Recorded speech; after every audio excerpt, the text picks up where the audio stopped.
अस्सलाम वालेकुम friends, welcome back to my channel best home remedies. उम्मीद है आप सब खैरियत से होंगे।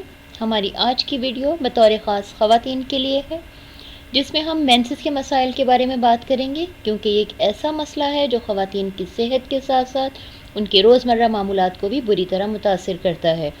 माहवारी का ना आना बहुत आम बात है। गैर हामिला ख़वातीन में मेंसेस के ना आने का सबब हार्मोन्स का अदम तवाज़ुन है। अगरचे हार्मोन्स का अदम तवाज़ुन आम तौर पर शदीद तो नहीं होता, तहम सेहत के लिए बाज़ तवील मुद्दती ख़तरात होते हैं जिनसे इलाज के ज़रिए बचा जा सकता है।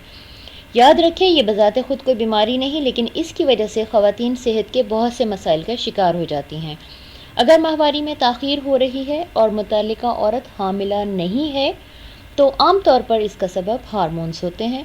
इसके मायने ये हैं कि मुतल्लिका औरत में अंडों के इखराज का अमल किसी सबब से बाकायदगी से नहीं हो रहा है। ज़हनी दबाव की वजह से भी माहवारी अपने वक्त पर नहीं आती। ज़हनी दबाव की वजह से जिस्म के हार्मोन्स का नॉर्मल तनासुब बिगड़ जाता है और इस वजह से माहवारी देर से आती है या किसी महीने में बिल्कुल नहीं आती। माहवारी का अपने वक्त पर ना आने के चंद ख़ास वजूहात में आपकी ज़िंदगी की बड़ी तब्दीलियाँ शामिल हैं, मसलन नए काम का आगाज़, ग़िज़ा में तब्दीली या वर्जिश के मामूलात वग़ैरह।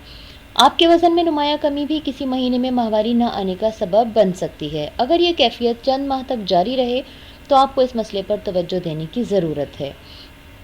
अब हम आप बात करेंगे आज के पहले नुस्खे के लिए कि ये नुस्खा आपके बेकायदा माहवारी और दाग लगने और शदीद दर्द जैसी तकलीफ़ के लिए है। इसके लिए आपको 3 अज्जा की ज़रूरत है। रेवंद खताई 10 तोला, ज़ीरा सफ़ेद 1 तोला, कलमी शोरा 1 तोला। तमाम अज्जा को पीस कर बारीक सफ़ूफ़ बना लें। यह सफ़ूफ़ आप बड़े साइज़ के कैप्सूल में भर लें। सुबह और शाम खाने के बाद 1 कैप्सूल पानी के साथ इस्तेमाल करें। ये नुस्खा माहवारी शुरू होने से 3 दिन पहले इस्तेमाल करना शुरू कर दें, फिर माहवारी के 3 दिन के बाद दोबारा इस्तेमाल करें। दूसरा नुस्खा हमारा है मुकम्मल बंद माहवारी के लिए, पेट के बढ़ने, असाबी दर्द, कमज़ोरी और खून की कमी के लिए है। इसके लिए आपको लेना है मस्बर मुदब्बर शुदा 2 तोला, हीरा कसीस 2 तोला, मरमक्की 2 तोला और हींग भी 2 तोला।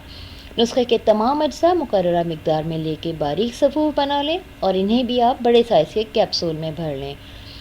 इसका भी वही मामूल है कि आपको सुबह और शाम खाने के बाद 1 कैप्सूल पानी के साथ इस्तेमाल करना है और उस वक्त तक करें जब तक कि आप अपनी तकलीफ़ से मुकम्मल तौर पर निजात हासिल नहीं कर लेते।